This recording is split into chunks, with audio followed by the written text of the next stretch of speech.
अगर आपको अपनी जिंदगी में कोई दुख हो, कोई परेशानी हो, या आप किसी ऐसे रास्ते में फंस गए हो जिसके दो मार्ग हो और आपको समझ ना आ रहा हो कि कौन सा रास्ता चुनना चाहिए, तो आज का ये वीडियो आप लोगों के लिए खास होने वाला है।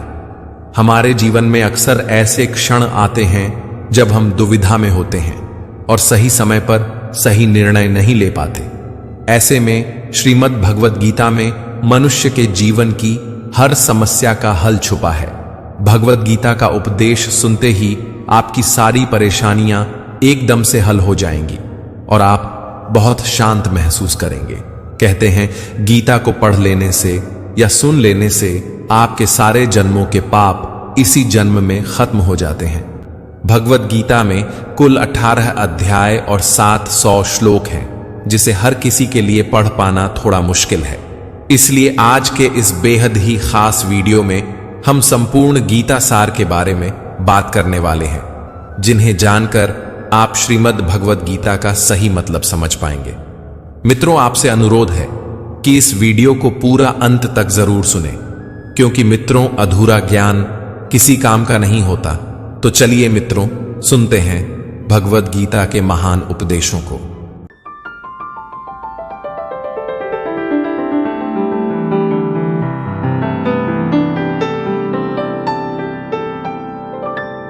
श्री भगवान कहते हैं, हे महाबाहु अर्जुन, तू मेरे परम रहस्य और परम प्रभावशाली वचनों को फिर से सुन, क्योंकि मैं तुझे अत्यंत प्रिय मानता हूं, इसीलिए तेरे हित के लिए कह रहा हूं।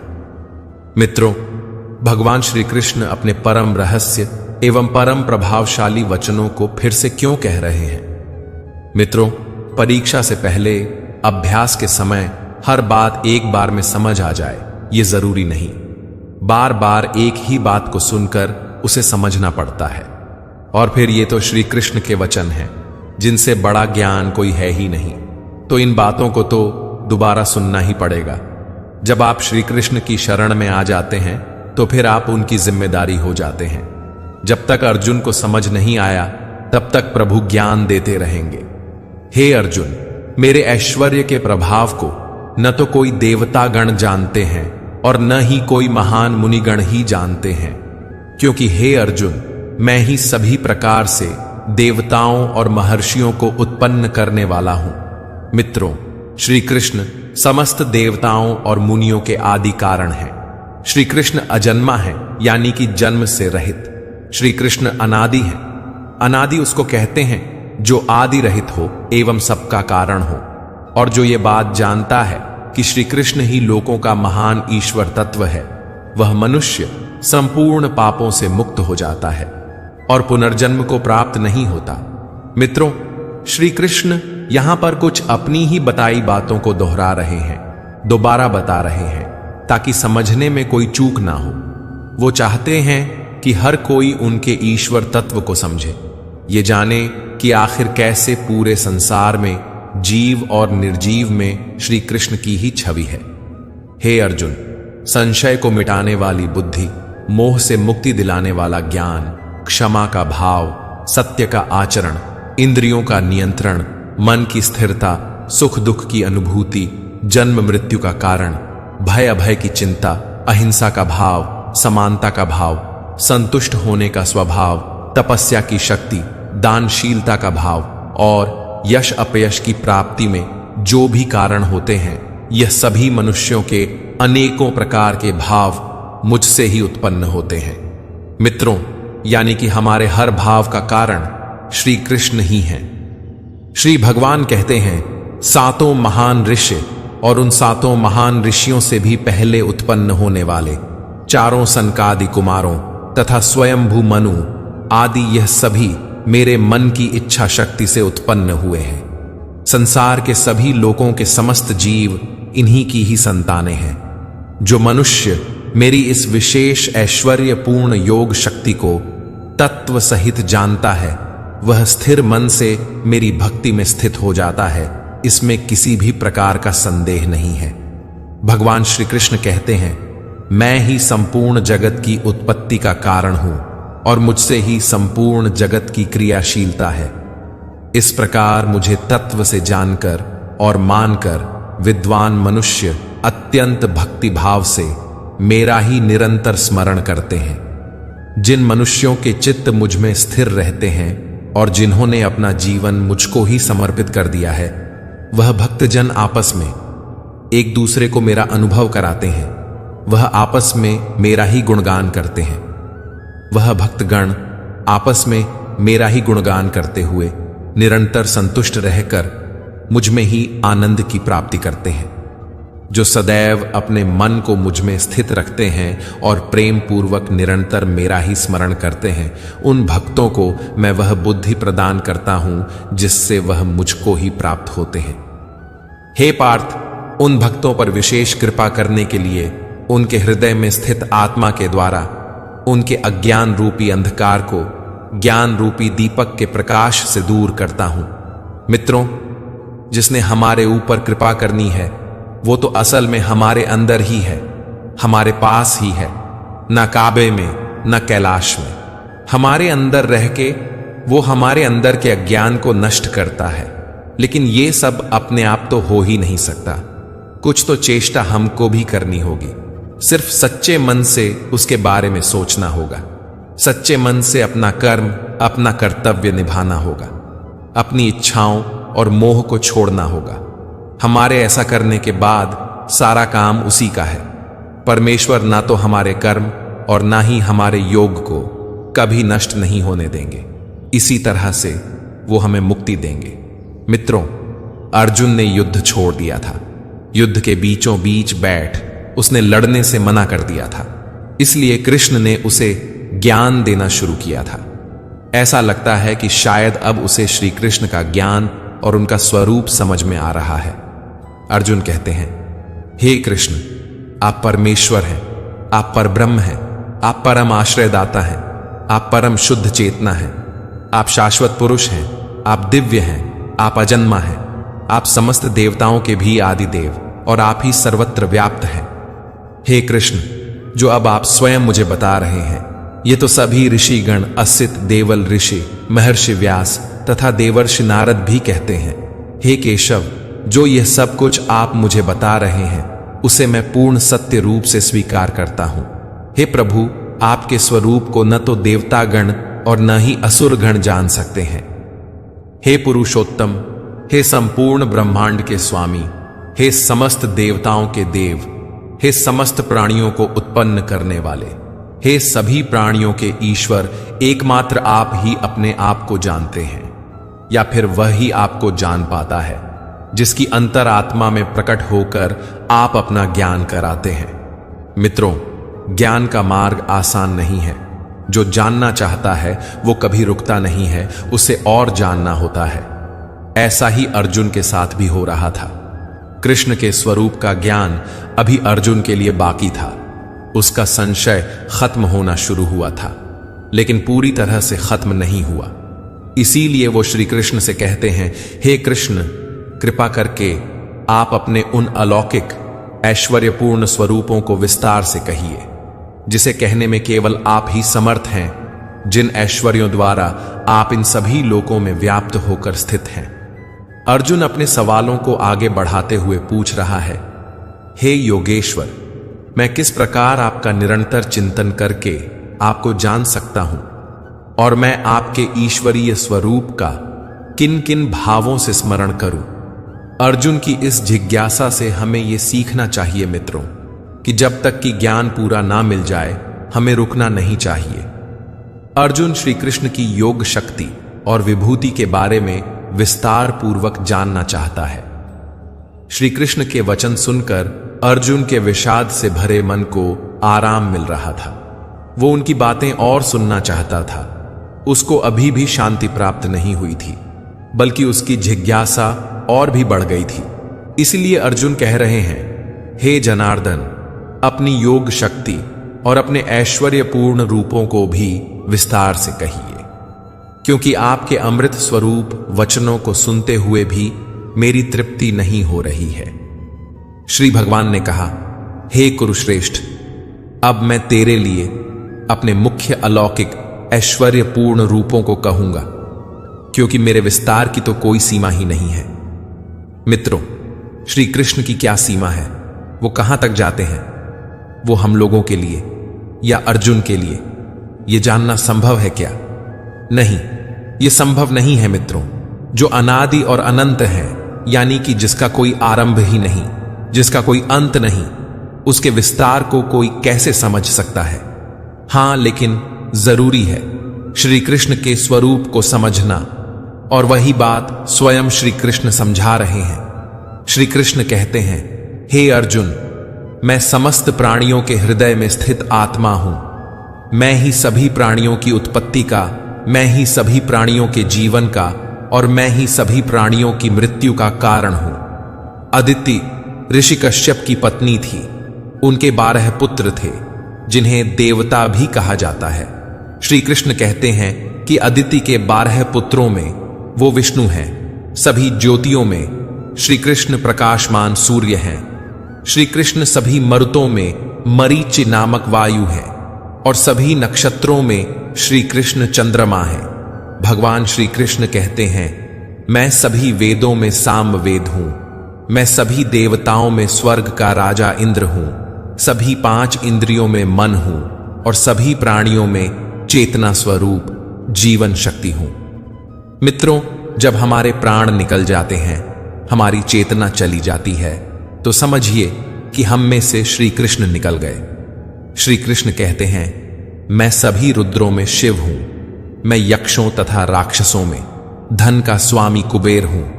मैं सभी वसुओं में अग्नि हूं, और मैं ही सभी शिखरों में मेरु हूं। हे पार्थ, सभी पुरोहितों में मुख्य बृहस्पति मुझे ही समझ। मैं सभी सेना नायकों में कार्तिकेय हूं, और मैं ही सभी जलाशयों में समुद्र हूं। मैं सभी 7 महर्षियों में भृगु हूं। मैं सभी वाणी में एक अक्षर अर्थात ओमकार मैं ही हूं। मैं सभी प्रकार के यज्ञों में जप यज्ञ हूं, और मैं ही सभी स्थिर रहने वालों में हिमालय पर्वत हूं। मैं सभी वृक्षों में पीपल हूं। मैं सभी देवर्षियों में नारद हूं। मैं सभी गंधर्वों में चित्ररथ हूं, और मैं ही सभी सिद्ध पुरुषों में कपिल मुनि हूं। समस्त घोड़ों में समुद्र मंथन से अमृत के साथ उत्पन्न उच्चैःश्रवा घोड़ा मुझे ही समझ। मैं सभी हाथियों में ऐरावत हूं, और मैं ही सभी मनुष्यों में राजा हूं। मित्रों, हर एक अवस्था या वस्तु में जो सबसे श्रेष्ठ है, वही कृष्ण है। हे अर्जुन, मैं सभी हथियारों में वज्र हूं। मैं सभी गायों में कामधेनु हूं। मैं धर्मानुसार संतान उत्पत्ति का कारण रूप प्रेम का देवता कामदेव हूं, और मैं ही सभी सर्पों में सर्पराज वासुकी हूं। मैं सभी नागों में शेष नाग हूं। मैं समस्त जलचरों में वरुण देव हूं। मैं सभी पितरों में अर्यमा हूं, और मैं ही सभी नियमों को पालन करने वालों में यमराज हूं। मैं सभी असुरों में भक्त प्रहलाद हूं। मैं सभी गिनती करने वालों में समय हूं। मैं सभी पशुओं में सिंह हूं, और मैं ही पक्षियों में गरुड़ हूं। मैं समस्त पवित्र करने वालों में वायु हूं। मैं सभी शस्त्र धारण करने वालों में राम हूं। मैं सभी मछलियों में मगर हूं, और मैं ही समस्त नदियों में गंगा हूं।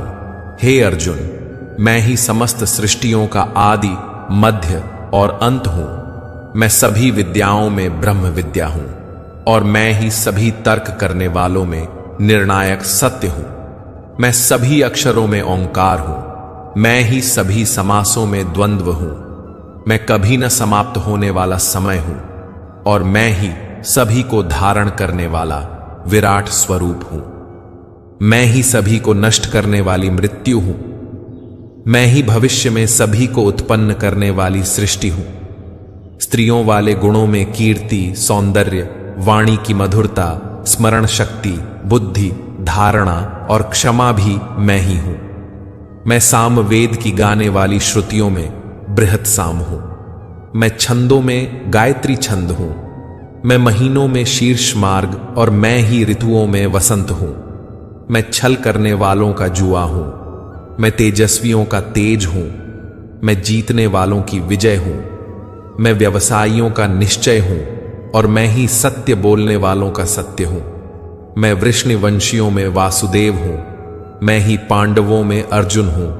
मैं मुनियों में वेद व्यास हूं, और मैं ही कवियों में शुक्राचार्य हूं।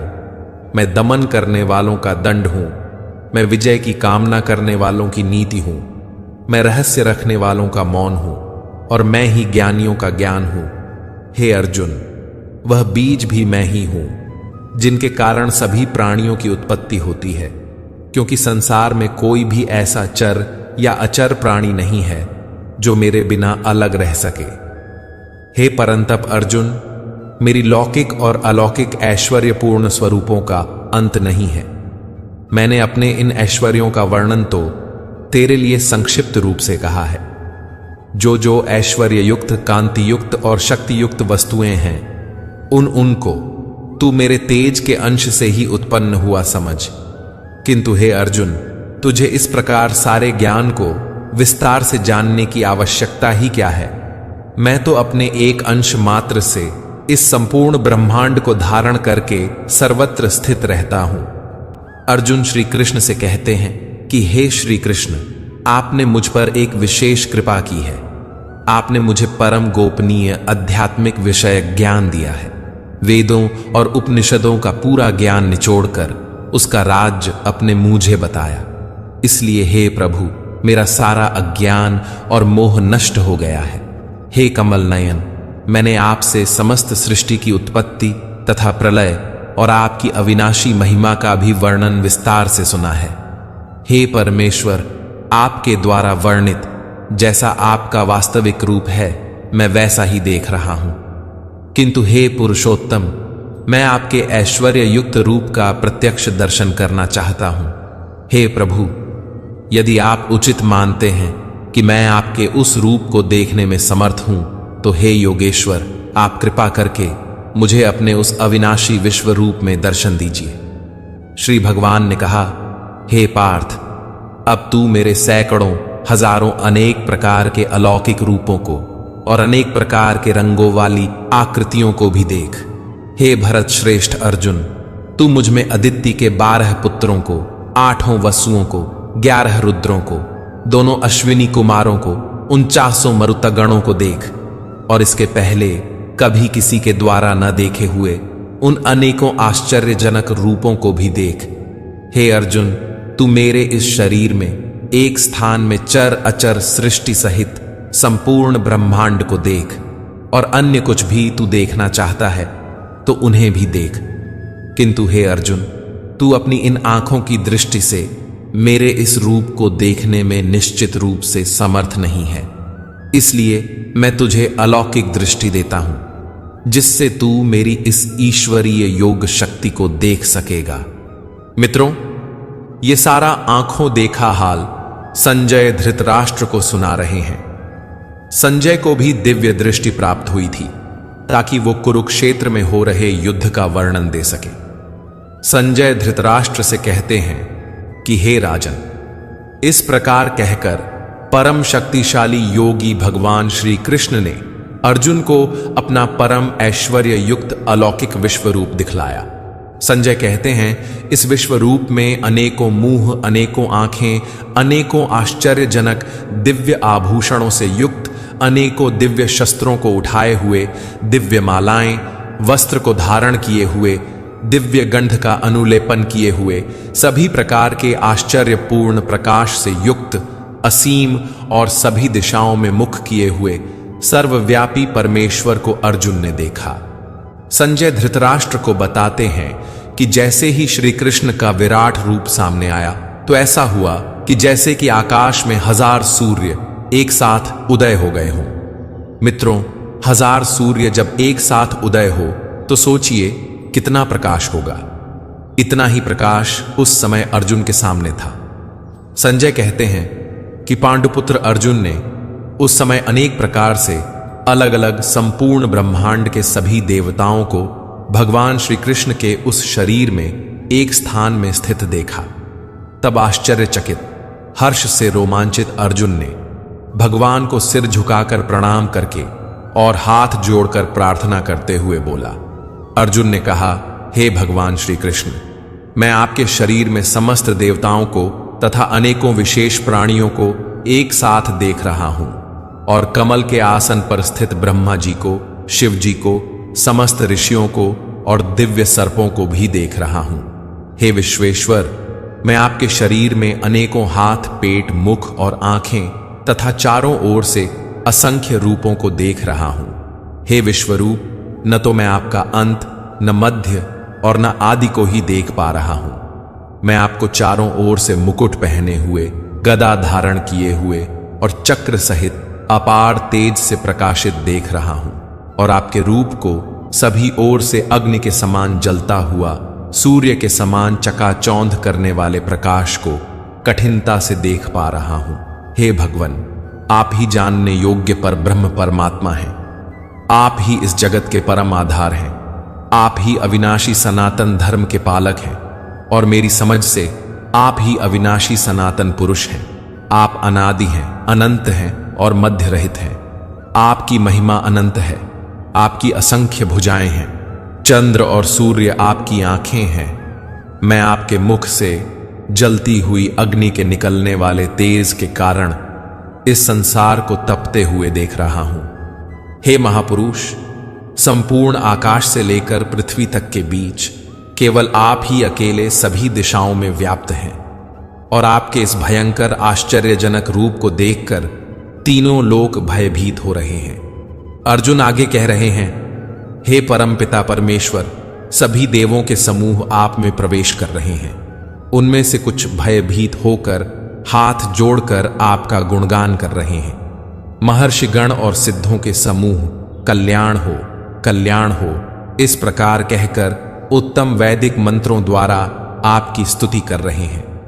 मित्रों, कालांतर में शिव 11 रुद्रों के रूप में प्रकट हुए थे, और इनका काम था देवताओं की रक्षा करना। इसी तरह से आदित्य और वसु भी देवता थे। अर्जुन, जो श्री कृष्ण का विराट रूप देख रहा है, अर्जुन भगवान से कहते हैं कि हे प्रभु, ये 11 रुद्र, 12 आदित्य तथा 8 वसु और इनके अलावा सभी साध्यगण, संपूर्ण विश्व के देवता, दोनों अश्विनी कुमार तथा समस्त मरुतगण और पितरों का समूह, इतना ही नहीं बल्कि सभी गंधर्व, सभी यक्ष, समस्त राक्षस और सिद्धों के समूह, वह सभी आश्चर्यचकित होकर आपको देख रहे हैं। हे महाबाहु, आपके अनेकों मुख, आंखें, अनेकों हाथ, जंघा, पैरों, अनेकों पेट और अनेक दांतों के कारण विराट रूप को देखकर सभी लोग व्याकुल हो रहे हैं, और उन्हीं की तरह मैं भी व्याकुल हो रहा हूं। हे विष्णु, आकाश को स्पर्श करता हुआ, अनेकों प्रकाशमान रंगों से युक्त मुख को फैलाए हुए और आपकी चमकती हुई बड़ी बड़ी आंखों को देखकर मेरा मन भयभीत हो रहा है। मैं न तो धैर्य धारण कर पा रहा हूं और न ही शांति को प्राप्त कर पा रहा हूं। इस प्रकार दांतों के कारण विकराल और प्रलयंकारी अग्नि के समान आपके मुखों को देखकर मैं आपकी न तो कोई दिशा को जान पा रहा हूं और न ही सुख पा रहा हूं। इसलिए हे देवेश, हे जगन निवास, आप मुझ पर प्रसन्न हो। मित्रों, अभी तक तो अर्जुन को रुद्र, आदित्य, वसु और देवता दिख रहे थे, लेकिन अब उसे कुछ ऐसा दिख रहा है जो और भी भयानक है।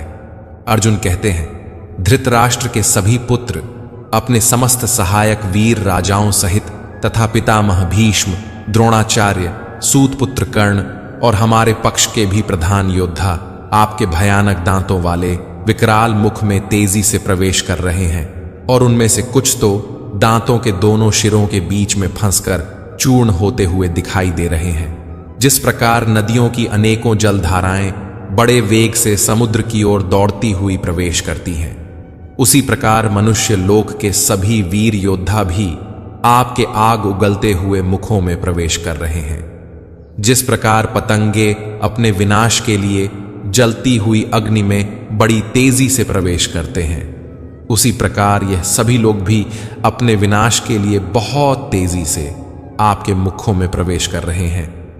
हे विश्वव्यापी भगवान, आप उन समस्त लोगों को जलते हुए, सभी मुखों द्वारा निगलते हुए सभी ओर से चाट रहे हैं, और आपके भयंकर तेज प्रकाश की किरणें संपूर्ण ब्रह्मांड को आच्छादित करके झुलसा रही हैं। हे सभी देवताओं में श्रेष्ठ, कृपा करके आप मुझे बतलाइए कि आप इतने भयानक रूप वाले कौन हैं। मैं आपको नमस्कार करता हूं, आप मुझ पर प्रसन्न हो। आप ही निश्चित रूप से आदि भगवान हैं। मैं आपको विशेष रूप से जानना चाहता हूं, क्योंकि मैं आपके स्वभाव को नहीं जानता हूं। मित्रों, अब भगवान श्री कृष्ण अपने प्रभाव का वर्णन करेंगे। श्री भगवान ने कहा, मैं इस संपूर्ण संसार का नष्ट करने वाला महाकाल हूं। इस समय इन समस्त प्राणियों का नाश करने के लिए लगा हुआ हूं। यहां स्थित सभी विपक्षी पक्ष के योद्धा तेरे युद्ध न करने पर भी भविष्य में नहीं रहेंगे।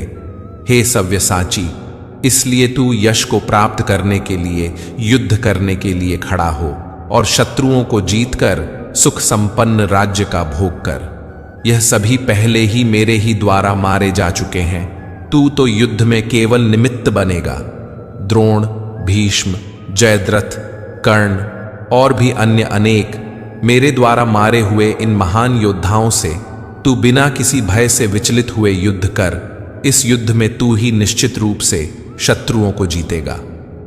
संजय धृतराष्ट्र से कहते हैं कि भगवान के इन वचनों को सुनकर अर्जुन ने हाथ जोड़कर बारंबार नमस्कार किया और फिर अत्यंत भय से कांपता हुआ प्रणाम करके अवरुद्ध स्वर से भगवान श्री कृष्ण से बोला। अर्जुन ने कहा, हे अंतर्यामी प्रभु, यह उचित ही है कि आपके नाम के कीर्तन से संपूर्ण संसार अत्यंत हर्षित होकर आपके प्रति अनुरक्त हो रहा है तथा आसुरी स्वभाव के प्राणी आपके भय के कारण इधर उधर भाग रहे हैं और सभी सिद्ध पुरुष आपको नमस्कार कर रहे हैं। हे महात्मा, यह सभी श्रेष्ठ जन आपको नमस्कार क्यों न करें, क्योंकि आप ही ब्रह्मा को भी उत्पन्न करने वाले हैं। हे अनंत, हे देवादिदेव, हे जगत के आश्रय, आप अविनाशी, समस्त कारणों के मूल कारण और आप ही परम तत्व हैं। आप आदिदेव सनातन पुरुष हैं। आप इस संसार के परम आश्रय हैं। आप जानने योग्य हैं तथा आप ही जानने वाले हैं। आप ही परम धाम हैं और आपके ही द्वारा यह संसार अनंत रूपों में व्याप्त है। आप वायु, यम, अग्नि, वरुण, चंद्रमा तथा सभी प्राणियों के पिता ब्रह्म भी हैं और आप ही ब्रह्मा के पिता भी हैं। आपको बारंबार नमस्कार, आपको हजारों बार नमस्कार हो, फिर भी आपको बार बार नमस्कार करता हूं। हे असीम शक्तिमान, मैं आपको आगे से, पीछे से और सभी ओर से भी नमस्कार करता हूं, क्योंकि आप ही सब कुछ हैं। आप अनंत पराक्रम के स्वामी हैं। आप ही से समस्त संसार व्याप्त है। इसलिए हे प्रभु, आप ही सब कुछ हैं। मित्रों, अब अर्जुन को याद आ रहा है कि वो कैसे कृष्ण को अपना मित्र मान उनके साथ अटखेली किया करता था। वो कहता है कि उनके इस प्रभाव को वो नहीं जानता था। इसमें उसकी कोई गलती नहीं है कि उसने कृष्ण को हे कृष्ण, हे यादव, हे सखा कहा। अर्जुन कहता है कि ये सब उसने बिना सोचे समझे हठपूर्वक कहा है। हे अच्युत, यही नहीं, हंसी मजाक में आराम करते हुए, सोते हुए, बैठते हुए या भोजन करते हुए, कभी अकेले में या कभी मित्रों के सामने मैंने आपका जो अनादर किया है, उन सभी अपराधों के लिए मैं क्षमा मांगता हूं।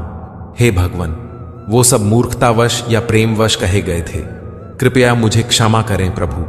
हे प्रभु, आप इस छल और अचल जगत के पिता और आप ही इस जगत में पूज्यनीय आध्यात्मिक गुरु हैं। हे अचिंत्य शक्ति वाले प्रभु, तीनों लोकों में अन्य न तो कोई आपके समान हो सकता है और न ही कोई आपसे बढ़कर हो सकता है।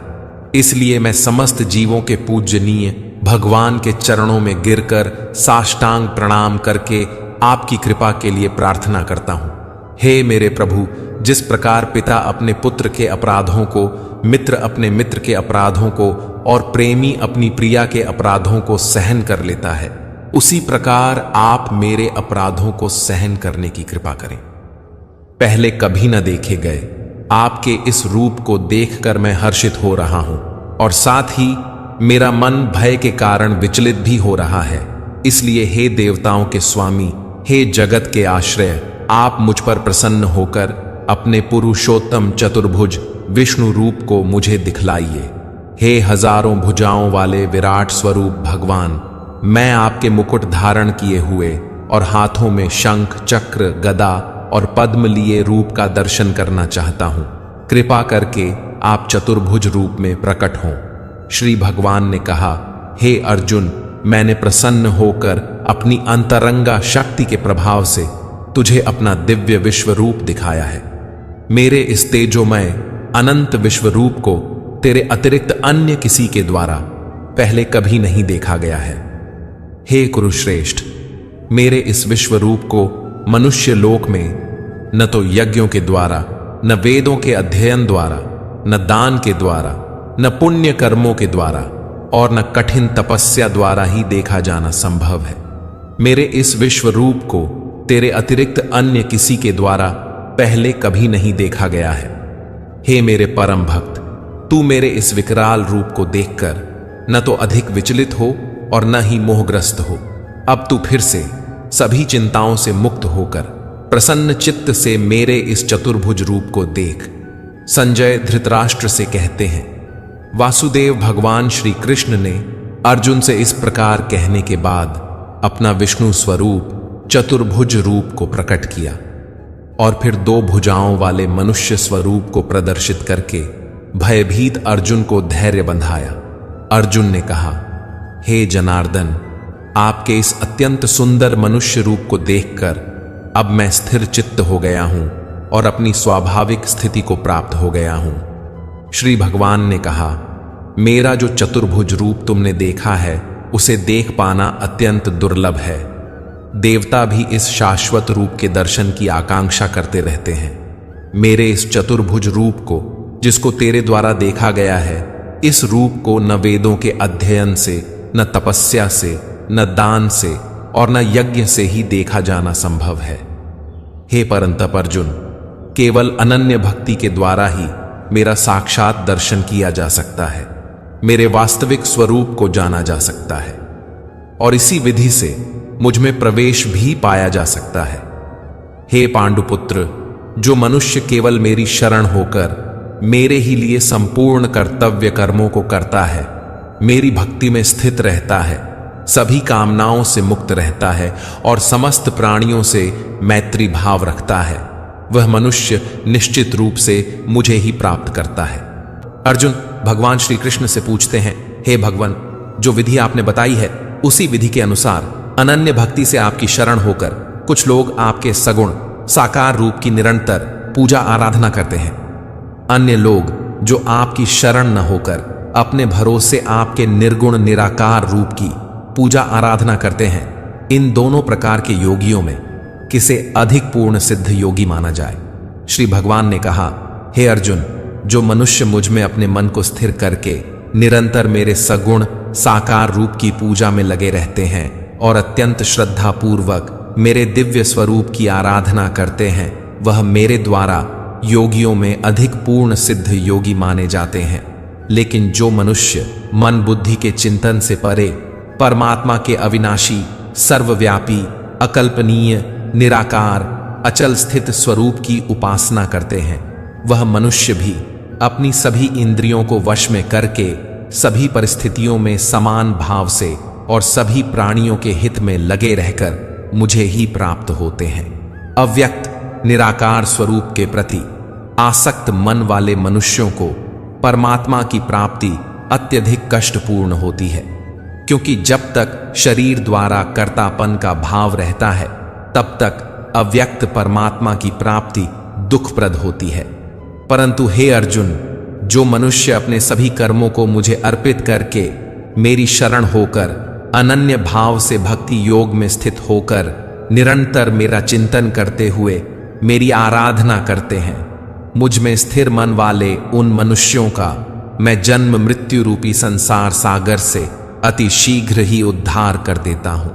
हे अर्जुन, तू अपने मन को मुझ में ही स्थिर कर और मुझ में ही अपनी बुद्धि को लगा।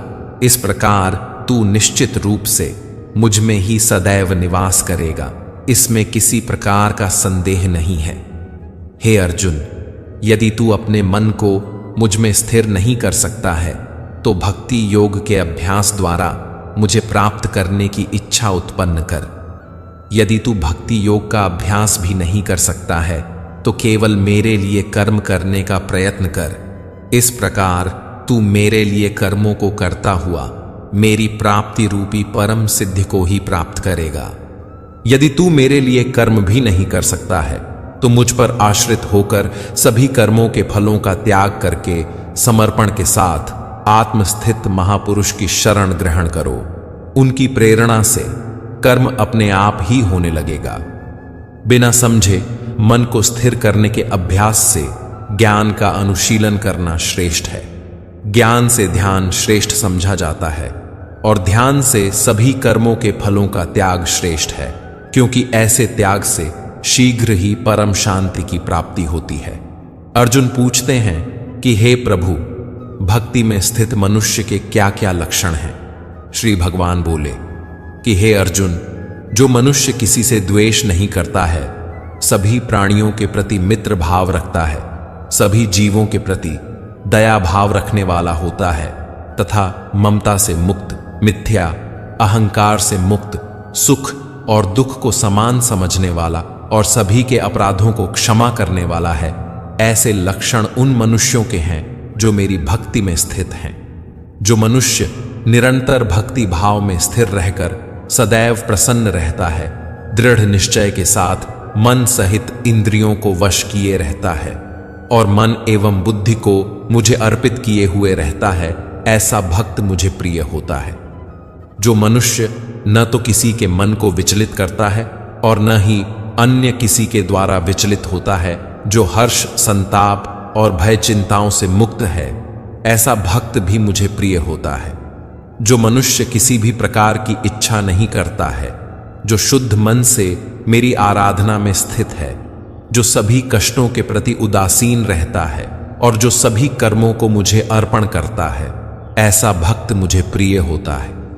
जो मनुष्य न तो कभी हर्षित होता है, न ही कभी शोक करता है, न ही कभी पछतावा करता है और न ही कामना करता है, जो शुभ और अशुभ सभी कर्म फलों को मुझे अर्पित करता है, ऐसी भक्ति में स्थित भक्त मुझे प्रिय होता है। जो मनुष्य शत्रु और मित्र में, मान तथा अपमान में समान भाव में स्थित रहता है, जो सर्दी और गर्मी में, सुख तथा दुख आदि द्वंद्वों में भी समान भाव में स्थित रहता है और जो दूषित संगति से मुक्त रहता है, ऐसा भक्त मुझे प्रिय है। जो निंदा और स्तुति को समान समझता है, जिसकी मन सहित सभी इंद्रियां शांत हैं, जो हर प्रकार की परिस्थिति में सदैव संतुष्ट रहता है और जिसे अपने निवास स्थान में कोई आसक्ति नहीं होती है, ऐसा स्थिर बुद्धि के साथ भक्ति में स्थित मनुष्य मुझे प्रिय होता है। परंतु जो मनुष्य इस धर्म रूपी अमृत का ठीक उसी प्रकार से पालन करते हैं जैसा मेरे द्वारा कहा गया है और जो पूर्ण श्रद्धा के साथ मेरी शरण ग्रहण किए रहते हैं, ऐसी भक्ति में स्थित भक्त मुझको अत्यधिक प्रिय होता है। अर्जुन पूछ रहे हैं कि हे केशव, मैं आपसे प्रकृति एवं पुरुष, क्षेत्र एवं क्षेत्रज्ञ और ज्ञान एवं ज्ञान के लक्ष्य के विषय में जानना चाहता हूं। मित्रों, ज्ञान हासिल करना तो बहुत अच्छी बात है, लेकिन ज्ञान का लक्ष्य क्या है, इसे क्यों हासिल करें? इसी तरह की कुछ बातें जो सुनते तो रोज हैं, लेकिन समझते कम हैं, उन्हीं के बारे में अब श्री कृष्ण बताएंगे। श्री भगवान ने कहा, हे कुंती पुत्र, हमारा यह शरीर ही क्षेत्र कहलाता है, अर्थात कर्म क्षेत्र कहलाता है। जैसे खेत में बोए गए बीजों का उनके अनुरूप फल समय पर प्रकट होता है, वैसे ही हमारे शरीर में बोए हुए कर्मों के संस्कार भी बीज हैं, जिनका फल समय पर प्रकट होता है। इसलिए हमारे शरीर का नाम क्षेत्र भी है, और जो इस बात को जानता है उसको क्षेत्रज्ञ कहते हैं। मित्रों, बात को जानने से मतलब है कि जो इस बात का तत्व, इसका मर्म जानता है, ऐसे मनुष्य को ज्ञानी कहते हैं। जिस तरह से एक किसान अपने क्षेत्र का ध्यान रखता है, ठीक वैसे ही हमें भी अपने शरीर का ध्यान रखना होता है। हे भरतवंशी अर्जुन, तू इन सभी शरीर रूपी क्षेत्रों का ज्ञानी निश्चित रूप से मुझे ही समझ, और इस शरीर तथा इसके ज्ञानी को जान लेना ही ज्ञान कहलाता है, ऐसा मेरा विचार है। हे अर्जुन, यह शरीर रूपी कर्म क्षेत्र जैसा भी है एवं जिन विकारों वाला है और जिस कारण से उत्पन्न होता है, तथा वह जो इस क्षेत्र को जानने वाला है और जिस प्रभाव वाला है, उसके बारे में संक्षिप्त रूप से मुझसे सुन। इस क्षेत्र और क्षेत्रज्ञ के बारे में मुनियों द्वारा अनेक प्रकार से वैदिक ग्रंथों में वर्णन किया गया है एवं वेदों के मंत्रों द्वारा भी अलग अलग प्रकार से गाया गया है और इसे विशेष रूप से वेदांत में नीतिपूर्ण वचनों द्वारा कार्य कारण सहित भी प्रस्तुत किया गया है। श्री कृष्ण क्षेत्र के बारे में बताते हुए कहते हैं कि हे अर्जुन, यह क्षेत्र पंच महाभूत अर्थात पृथ्वी, जल, अग्नि, वायु और आकाश से मिलकर बना है। अहंकार, बुद्धि, प्रकृति के अव्यक्त तीनों गुण, सत, रज और तम गुण, 10 इंद्रियां, कान, त्वचा, आंख, जीभ, नाक, हाथ, पैर, मुख, उपस्थ और गुदा, एक मन, 5 इंद्रियों के विषय, शब्द, स्पर्श, रूप, रस और गंध, इच्छा, द्वेष, सुख, दुख, चेतना और धारणा वाला यह समूह ही विकारों वाला पिंड रूप शरीर है, जिसके बारे में संक्षेप में कहा गया है। मित्रों, अब भगवान श्री कृष्ण ज्ञान के विषय में बताएंगे, अर्थात क्षेत्रज्ञ के बारे में बताएंगे। हे अर्जुन, जिनमें विनम्रता है, अर्थात जिनमें मान अपमान का भाव नहीं है, जिनमें दंभहीनता है, अर्थात जिनमें कर्तापन का भाव नहीं है, जो हिंसा से परे है, अर्थात जो किसी को भी कष्ट नहीं पहुंचाता है, ये सभी क्षेत्रज्ञ हैं। साथ ही साथ जिनमें क्षमाशीलता है, अर्थात जिनमें सभी अपराधों के लिए क्षमा करने का भाव है, जिनमें सरलता है, अर्थात जिनमें सत्य को न छिपाने का भाव है, जिनमें पवित्रता है, अर्थात जिनमें मन और शरीर से शुद्ध रहने का भाव है, ये सभी क्षेत्रज्ञ हैं। भगवान श्री कृष्ण कहते हैं जिनमें गुरु भक्ति अर्थात श्रद्धा सहित गुरु की सेवा करने का भाव है, जिनमें दृढ़ता अर्थात संकल्प में स्थिर रहने का भाव है और आत्म संयम अर्थात इंद्रियों को वश में रखने का भाव है, ये सभी भी क्षेत्रज्ञ कहलाते हैं। क्षेत्रज्ञ की ही परिभाषा को समझाते हुए श्री कृष्ण कह रहे हैं कि इस लोक और परलोक के संपूर्ण भोगों में आसक्ति का अभाव होना चाहिए। हमारे इस लोक के लालच में ही हर कोई फंसा हुआ है। घर, पैसा, आराम की जिंदगी और इतना ही नहीं मित्रों, जो इस लोक के लालच से बचा है वो परलोक के लालच में फंसा है, जैसे कि स्वर्ग। इन दोनों लोकों के आसक्तियों से हमें कैसे बचना है, यही क्षेत्रज्ञ है। क्षेत्रज्ञ बनने के लिए हमें यह भी सोचना जरूरी है कि हम में अहंकार का भी अभाव कैसे हो। जन्म, मृत्यु, जरा और रोग आदि में दुख और दोष क्यों होते हैं, इसके बारे में बार बार विचार करना ही क्षेत्रज्ञ है। श्री भगवान कहते हैं, पुत्र, स्त्री, घर और अन्य भौतिक वस्तुओं के प्रति आसक्त न होने का भाव, शुभ और अशुभ की प्राप्ति पर भी निरंतर एक समान रहने का भाव भी क्षेत्रज्ञ है। मित्रों, क्षेत्रज्ञ वही होता है जिसमें क्षेत्र के बारे में ज्ञान होता है। श्री कृष्ण उसी के बारे में बता रहे हैं कि आखिर ज्ञान क्या होता है। वो कहते हैं कि मुझ अविनाशी परमेश्वर में अनन्य योग के द्वारा अव्यभिचारिणी भक्ति का होना। अव्यभिचारिणी भक्ति यानी कि ऐसी भक्ति जिसमें वासुदेव के अलावा और कोई नहीं, ऐसी भक्ति का होना ही ज्ञान कहलाता है। इसके अलावा शुद्ध एकांत स्थान में रहने का भाव और सांसारिक भोगों में लिप्त मनुष्यों के प्रति आसक्ति के भाव का न होना भी ज्ञान है। हे अर्जुन, निरंतर आत्म स्वरूप में स्थित रहने का भाव और तत्व स्वरूप परमात्मा से साक्षात्कार करने का भाव, यह सब मेरे द्वारा कहा गया ज्ञान है और इनके अतिरिक्त जो भी है वह अज्ञान है। मित्रों, भगवान श्री कृष्ण जीवन का एक एक पन्ना पलट रहे हैं। सबसे बड़ी गोपनीय बातें एक एक करके बता रहे हैं। मित्रों, श्री कृष्ण सिर्फ वही बताना चाहते हैं जो जानने योग्य है तथा जिसको जानकर मनुष्य परम आनंद को प्राप्त होता है। हे अर्जुन, जो जानने योग्य है अब मैं उसके विषय में बतलाऊंगा, जिसे जानकर मृत्यु को प्राप्त होने वाला मनुष्य अमृत तत्व को प्राप्त होता है। हे अर्जुन, वह है परब्रह्म परमात्मा। वह अनादिकाल वाला परब्रह्म न तो सत है और ना ही असत है। वह न तो कर्ता है और न ही कारण है, उसे ही परम ब्रह्म परमात्मा कहा जाता है। वह परब्रह्म परमात्मा सभी ओर से हाथ पांव वाला, वह सभी ओर से आंखें, सिर तथा मुख वाला है। वह सभी ओर से सुनने वाला है, और वही संसार में सभी वस्तुओं में व्याप्त होकर स्थित है। वह पर ब्रह्म परमात्मा समस्त इंद्रियों का मूल स्रोत है, फिर भी वह सभी इंद्रियों से परे स्थित रहता है। वह इंद्रियों से रहित है। वह सभी का पालन करता होते हुए भी अनासक्त भाव में स्थित रहता है, और वह निर्गुण होने पर भी अर्थात प्रकृति के गुणों सत, रज और तम से परे स्थित होकर भी समस्त गुणों का भोगता है। वह परब्रह्म परमात्मा चर अचर सभी प्राणियों के अंदर और बाहर भी स्थित है। वह अति सूक्ष्म होने के कारण इंद्रियों के द्वारा नहीं जाना जा सकता है। वह अत्यंत दूर स्थित होने पर भी सभी प्राणियों के अत्यंत पास भी वही स्थित है। वह परमात्मा सभी प्राणियों में अलग अलग स्थित होते हुए भी एक रूप में ही स्थित रहता है। यद्यपि वही समस्त प्राणियों को ब्रह्मा रूप से उत्पन्न करने वाला है, विष्णु रूप से पालन करने वाला है और रुद्र रूप से संहार करने वाला है। मित्रों, ब्रह्म जो है वो विभक्त नहीं हो सकता, लेकिन विभक्त रहित होने के बावजूद भी वो हमारी दुनिया में विभक्त सा प्रतीत होता है। वह परब्रह्म परमात्मा सब भूतों में एक रूप से स्थित हुआ भी पृथक पृथक अलग अलग की भांति प्रतीत होता है।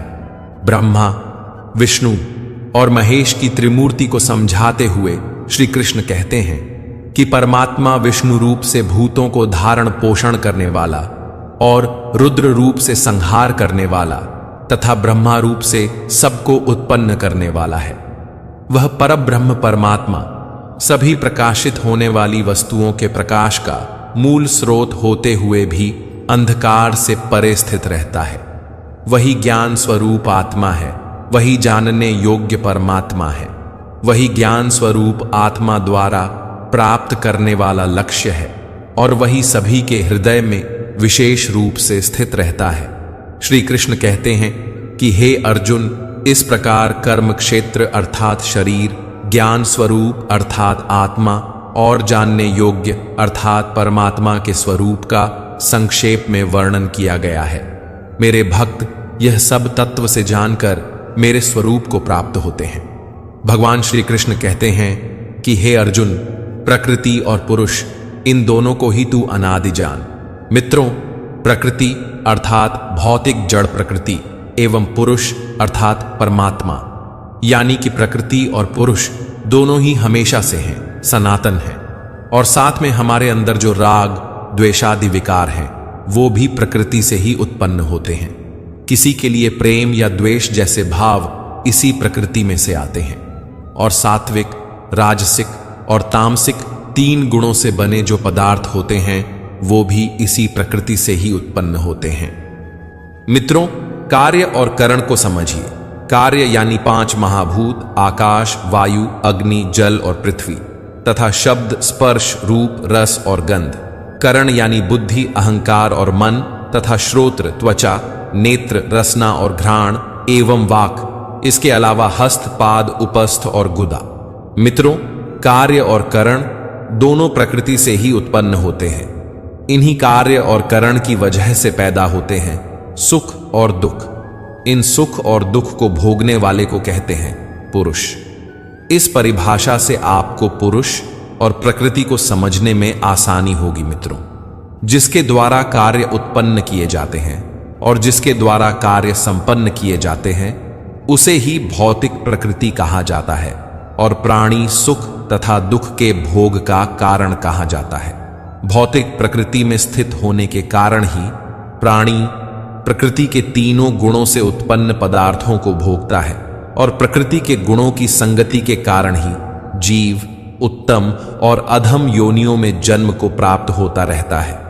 हमारे अंदर जो आत्मा है वास्तव में वो ही परमात्मा है, और क्योंकि ये हमारे अंदर है तो भी जो भी हम करें ये उसकी साक्षी है। इसके अलावा आत्मा अनुमंता भी होती है। अनुमंता का अर्थ होता है अनुमति देने वाली, यानी कि आत्मा अनुमति भी देती है। यही आत्मा भर्ता भी होता है, यानी कि हमारा पालन भरण पोषण करने वाली भी, क्योंकि श्री कृष्ण ने ही कहा था कि योग से वो हमारी रक्षा करते हैं।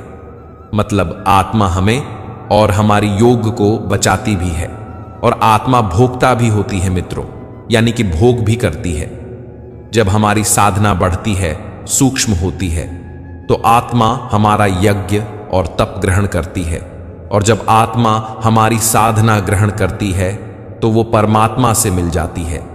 इस प्रकार पुरुष को और गुणों सहित प्रकृति को जो मनुष्य तत्व से जानता है, वह सब प्रकार से कर्तव्य कर्म करता हुआ भी फिर से जन्म को प्राप्त नहीं होता है। वह वर्तमान में किसी भी परिस्थिति में स्थित होने पर भी सभी प्रकार से मुक्त रहता है, जो इस सबसे बड़े ज्ञान को प्राप्त कर लेता है। वह जन्म मरण के चक्र से बच जाता है। परमात्मा एक है, उसे देखने के अलग अलग तरीके हैं। उस परमात्मा को कितने ही मनुष्य ध्यान योग में स्थित होकर अपने अंदर हृदय में देखते हैं। कुछ मनुष्य वैदिक कर्मकांड के अनुशीलन के द्वारा और अन्य मनुष्य निष्काम कर्म योग द्वारा परमात्मा को प्राप्त करते हैं। परमात्मा को प्राप्त करने की कोशिश कई तरह के लोग अपने अपने रास्तों से करते हैं, लेकिन इनके अलावा कई मंद बुद्धि वाले पुरुष भी होते हैं। वो इन सब रास्तों को नहीं जानते, यानी कि साधना, ज्ञान या कर्म योग से वो परमात्मा को प्राप्त करने के तरीकों के बारे में अनजान होते हैं। परंतु वह अन्य महापुरुषों से परमात्मा के विषय सुनकर उपासना करने लगते हैं। परमात्मा के विषय में सुनने की इच्छा करने के कारण वह मंद बुद्धि मनुष्य भी मृत्यु रूपी संसार सागर को निश्चित रूप से पार कर जाते हैं। जो अच्छा करता है, सिर्फ उसके पीछे चलने से भी जो फायदा होता है वह कम नहीं है।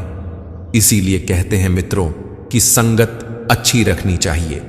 हे भरतवंशी अर्जुन, इस संसार में जो कुछ भी उत्पन्न होता है और जो भी चर अचर प्राणी अस्तित्व में है, उन सबको तू क्षेत्र अर्थात जड़ प्रकृति और क्षेत्रज्ञ अर्थात चेतन प्रकृति के संयोग से ही उत्पन्न हुआ समझ।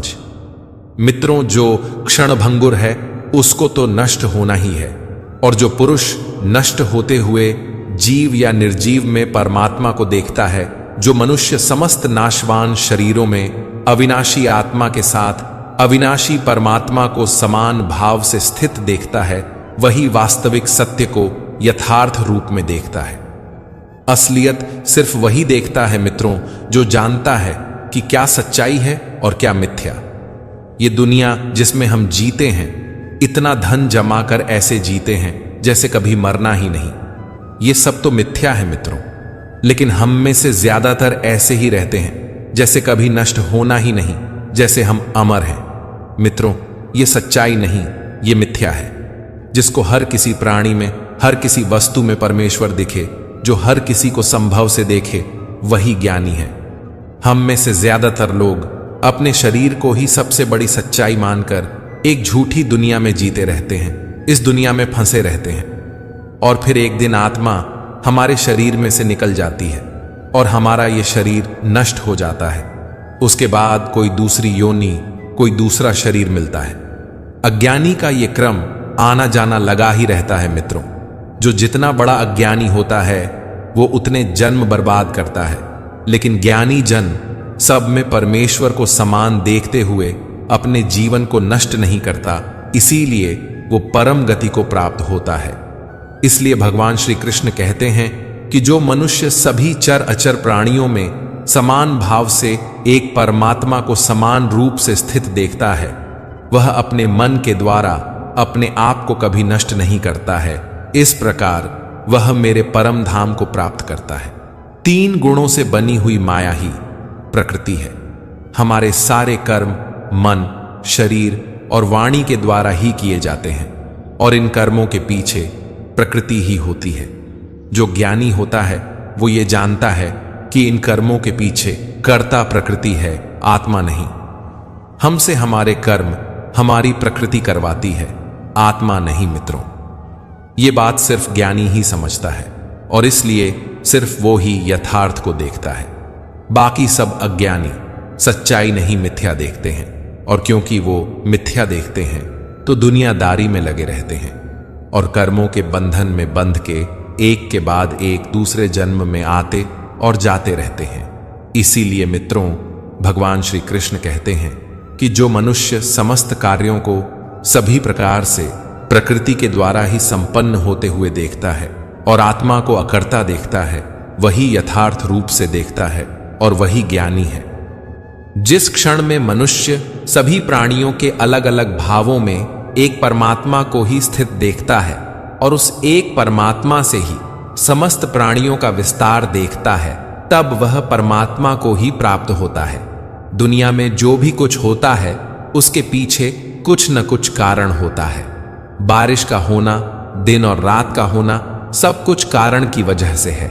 जिसका कुछ कारण नहीं होता उसे अनादि कहते हैं। जैसे कि ब्रह्म या परमात्मा, उसी परमात्मा का ही अंश है हमारी आत्मा।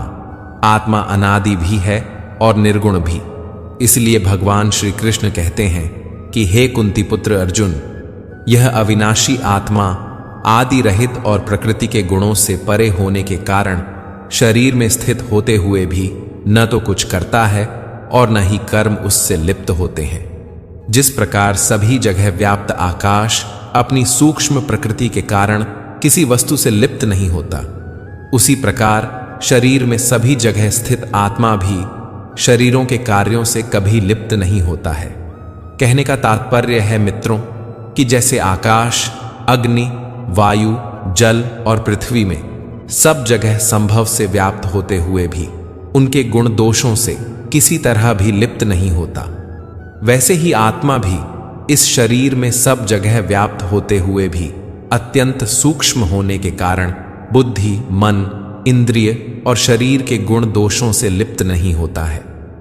जब सूर्य प्रकाशित होता है तो उसका प्रकाश सब तरफ फैलता है, जमीन पर भी, पानी पर भी, पक्षी पर भी और हर किसी वस्तु पर। जिस प्रकार एक ही सूर्य इस संपूर्ण ब्रह्मांड को प्रकाशित करता है, उसी प्रकार शरीर में स्थित एक ही आत्मा संपूर्ण शरीर को अपनी चेतना से प्रकाशित करता है। क्षेत्र को मूल, विकारी, क्षणिक और नाशवान माने और क्षेत्रज्ञ को नित्य, चेतन, अविकारी और अविनाशी माने, यानी कि अनादि, अनंत और सनातन। जो इस प्रकार क्षेत्र और क्षेत्रज्ञ के भेद को जानता है वही ज्ञानी है। जो पुरुष प्रकृति से मुक्त हो जाते हैं और अपने ज्ञान नेत्रों से क्षेत्रज्ञ के तत्व को जानते हैं, वे परम ब्रह्म परमात्मा को प्राप्त होते हैं। ऐसे पुरुष कर्म के बंधन से मुक्त हो जाते हैं, क्योंकि वो अज्ञान को, मिथ्या को खत्म कर चुके हैं। वो सच्चाई जान चुके हैं। वो प्रकृति से मुक्त होने की विधि को जानकर परम पिता परमेश्वर के परम धाम को प्राप्त होते हैं। मित्रों, ज्ञान उस जलधारा की तरह है जो बड़े से बड़े पत्थर पर अपना प्रभाव छोड़ जाता है, लेकिन तभी जब वह निरंतर होता है। मित्रों, ज्ञान की साधना आसान नहीं है, उसके लिए लगे रहना पड़ता है।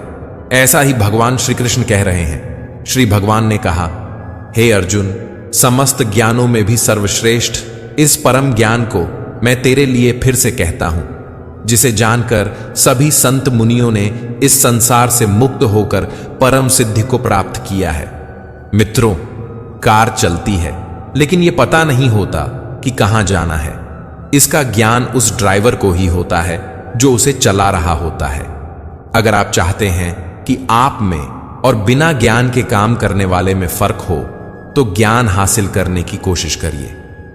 बार बार, कितनी ही बार भगवान श्री कृष्ण भगवत गीता में दोहरा चुके हैं कि ज्ञान जिसे हासिल हो जाता है वो परम सिद्धि को प्राप्त होता है।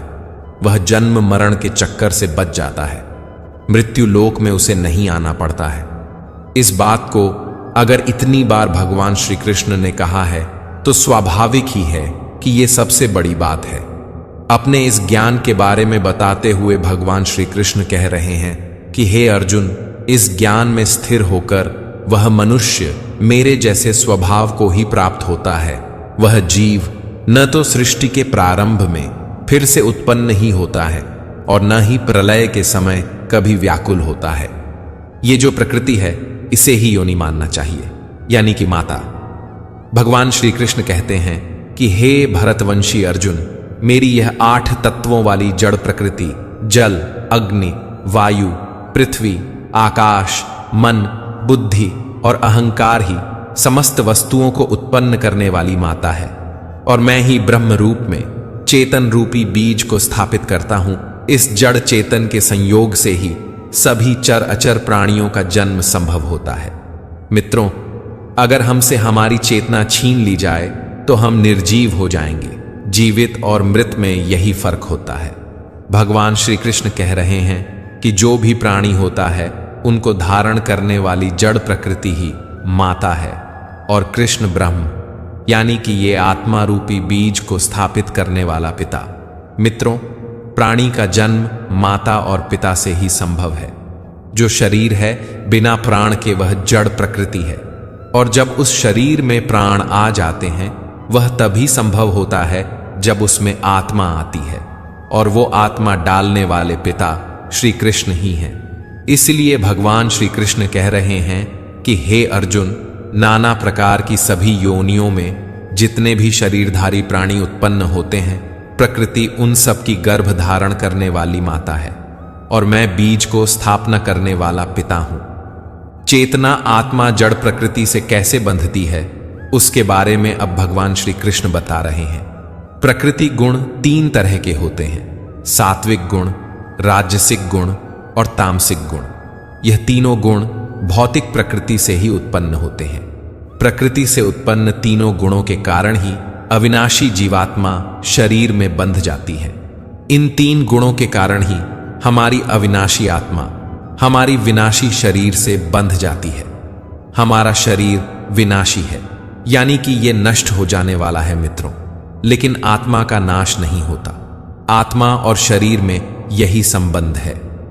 तीनों गुण एक तरह के बंधन है जिससे हमारी आत्मा शरीर से बंधती है। सतोगुण भी एक तरह का बंधन ही है, लेकिन सतोगुण अन्य गुणों की अपेक्षा अधिक शुद्ध होने के कारण पाप कर्मों से जीव को मुक्त करवाता है। मुक्त करके सतोगुण आत्मा को प्रकाशित करने वाला होता है। आत्मा हमारे अंदर ही है, लेकिन अज्ञान की वजह से हम उसे देख नहीं पाते, उसके बारे में जान नहीं पाते। सतोगुण हमको अज्ञान से दूर कर हमारा साक्षात्कार हमारी ही आत्मा से कराता है। क्योंकि सतोगुण भी बंधन ही है, तो इस गुण से जीव सुख और ज्ञान के अहंकार में बंध जाता है। किसी भी वस्तु को प्राप्त करने की कोशिश तृष्णा होती है, और जो प्राप्त हो जाए उससे उत्पन्न हुए मोह को आसक्ति कहते हैं। भगवान श्री कृष्ण कहते हैं कि हे कुंती पुत्र, रजोगुण कामनाओं और लोभ के कारण उत्पन्न होता है। इच्छाओं और लोभ के कारण ही हमारे अंदर रजोगुण आता है। इसी रजोगुण के कारण ही शरीरधारी जीव साकाम कर्मों में बंध जाता है। साकाम कर्म यानी कि कर्म करते हुए फल की अभिलाषा करना। रजोगुण हमें इस फल से बांधता है। मित्रों, कुछ गिनती के लोगों को छोड़कर पूरी दुनिया कर्म के फल से बंधी हुई है, और उसकी वजह रजोगुण ही है। तमोगुण को समझाते हुए भगवान श्री कृष्ण कह रहे हैं कि शरीर के प्रति मोह के कारण अज्ञान से जो उत्पन्न होता है उसे तमोगुण कहते हैं। इसी तमोगुण के कारण जीव प्रमाद में आता है। तमोगुण से ही आलस्य होता है, और निद्रा भी तमोगुण का ही लक्षण है। तीनों गुण, सात्विक गुण, राजसिक गुण और तामसिक गुण बंधन है।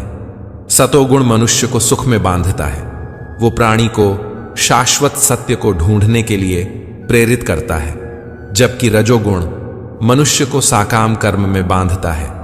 रजोगुण से प्राणी बस काम के फल के बारे में, आगे होने वाले फायदे के बारे में या हो चुके नुकसान के बारे में सोचता रहता है, और फिर पहले से भी ज्यादा प्राप्त करने के लिए और कर्म करता है।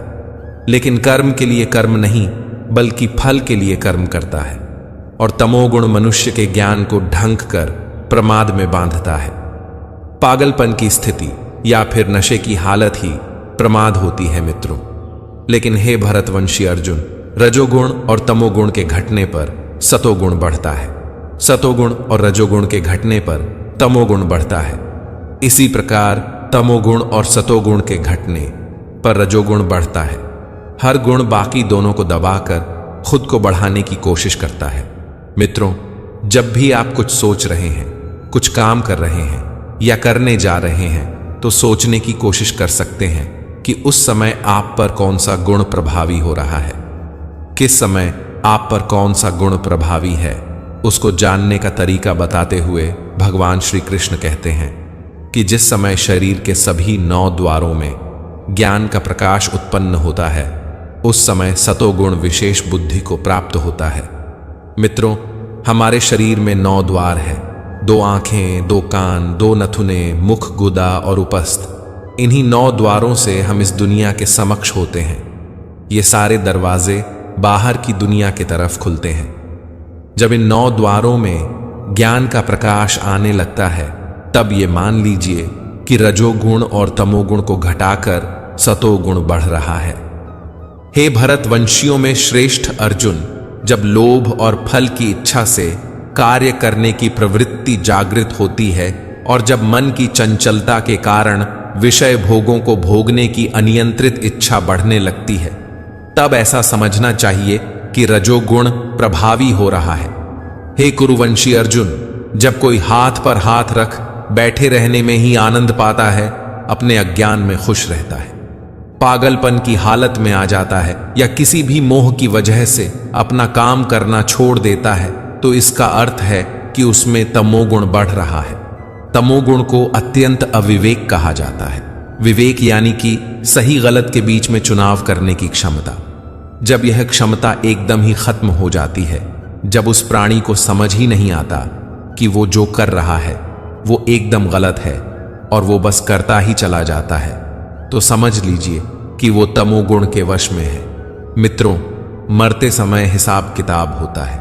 उसे मरण समय की अवस्था का फल कहते हैं। कर्मों का वही खाता खुलता है और पूरे जीवन का फल मिलता है। तो जब कोई मनुष्य सतोगुण की वृद्धि होने पर मृत्यु को प्राप्त होता है, तब वह उत्तम कर्म की वजह से निर्मल स्वर्ग लोक को प्राप्त होता है। निर्मल स्वर्ग लोक मतलब जहां सब कुछ निर्मल है, जहां पर लोग उत्तम तत्व यानी कि भगवान के ज्ञान को जानते हैं। जिसमें सतोगुण का भाव ज्यादा होता है, तो उसके मरने पर वो ऐसे स्वर्ग में जाता है जहां सब ज्ञानी है। मृत्यु लोक की तरह अज्ञान और अज्ञानी नहीं है। अंत समय में जब कोई मनुष्य रजोगुण की वृद्धि होने पर मृत्यु को प्राप्त होता है, तब वह काम कर्म करने वाले मनुष्यों में जन्म लेता है। जैसी करनी वैसी भरनी। जब इस जीवन में हमेशा रजोगुण प्रभावी रहा, यानी कि आप कर्म करके उसके फल के लोभ में ही सब कुछ करते रहे, तो अगला जन्म इससे अलग कैसे हो सकता है। और उसी प्रकार तमोगुण की वृद्धि होने पर मृत्यु को प्राप्त मनुष्य पशु पक्षियों आदि निम्न योनियों में जन्म लेता है। सतोगुण में किए गए कर्म का फल सुख और ज्ञान युक्त निर्मल फल कहा गया है। रजोगुण में किए गए कर्म का फल दुख कहा गया है और तमोगुण में किए गए कर्म का फल अज्ञान कहा गया है। सतोगुण से वास्तविक ज्ञान उत्पन्न होता है। वास्तविक ज्ञान यानी जो आपको ईश्वर तक ले जाए, जो आपको यह समझाए कि आप में उपस्थित आत्मा उसी परमात्मा का अंश है।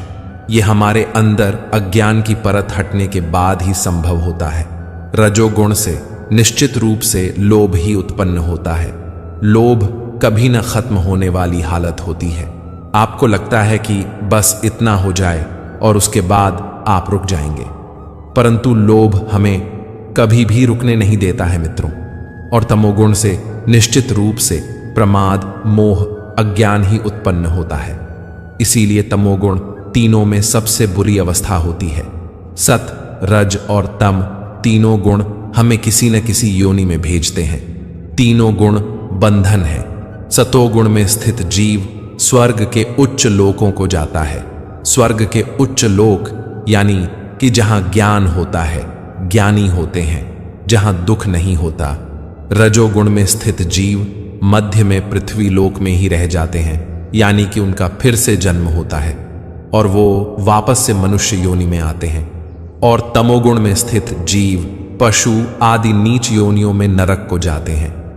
अगर सत, रज और तम तीनों ही बंधन हैं और ये हम में प्रकृति के कारण होते ही हैं, तो आपको लगेगा कि इनसे बचना संभव नहीं है, किसी न किसी बंधन में बंधेंगे ही। परंतु ऐसा नहीं है मित्रों। जब कोई मनुष्य प्रकृति के तीनों गुणों के अतिरिक्त अन्य किसी को करता नहीं देखता है और स्वयं को दृष्टा रूप से देखता है, तब वह प्रकृति के तीनों गुणों से परे स्थित होकर श्री कृष्ण को, परमात्मा को जानकर उसके दिव्य स्वभाव को ही प्राप्त होता है। मित्रों, आपको लगता है कि करने वाले आप हैं, यही भूल है। करने वाले ये तीनों गुण हैं। जब आप इस बात को समझकर दृष्टा बन अपने इन गुणों को पहचान कर इन्हें ही देखने लगते हैं, तब आपको ज्ञान की प्राप्ति होती है। जब शरीरधारी जीव प्रकृति के इन तीनों गुणों को पार कर जाता है, तब वह जन्म, मृत्यु, बुढ़ापा तथा सभी प्रकार के कष्टों से मुक्त होकर इसी जीवन में परम आनंद स्वरूप अमृत का भोग करता है। श्री कृष्ण की बातें सुनकर अर्जुन के मन में प्रश्न आता है। अर्जुन पूछते हैं, हे प्रभु, प्रकृति के तीनों गुणों को पार किया हुआ मनुष्य किन लक्षणों के द्वारा जाना जाता है और उसका आचरण कैसा होता है, तथा वह मनुष्य प्रकृति के तीनों गुणों को किस प्रकार से पार कर पाता है?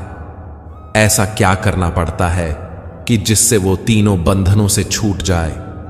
भगवान श्री कृष्ण कहते हैं कि जो मनुष्य सतोगुण, रजोगुण तथा तमोगुण के बढ़ने पर कभी भी उनसे घृणा नहीं करता है तथा समान भाव में स्थित होकर न तो उनमें प्रवृत्त ही होता है और न ही उनसे निवृत्त होने की इच्छा ही करता है, वो इन बंधनों से बच जाता है।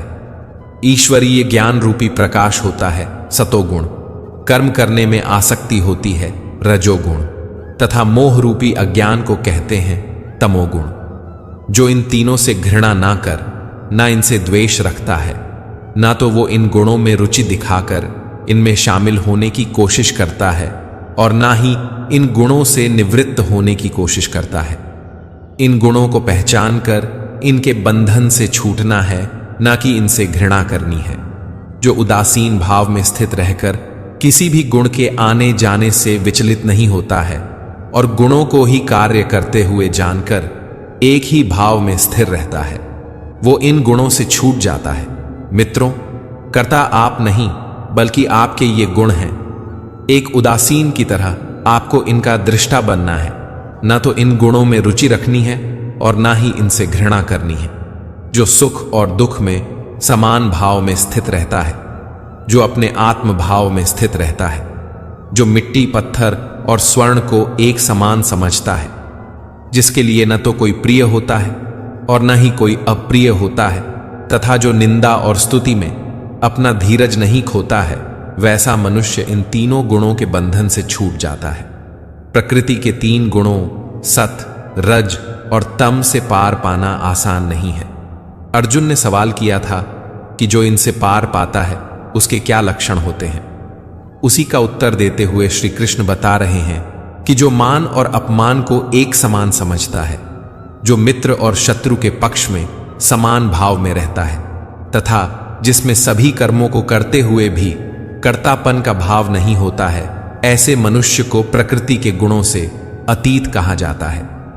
जो मनुष्य हर परिस्थिति में बिना विचलित हुए अनन्य भाव से श्री कृष्ण की भक्ति में स्थिर रहता है, वह भक्त प्रकृति के तीनों गुणों को अति शीघ्र पार करके ब्रह्म पद पर स्थित हो जाता है।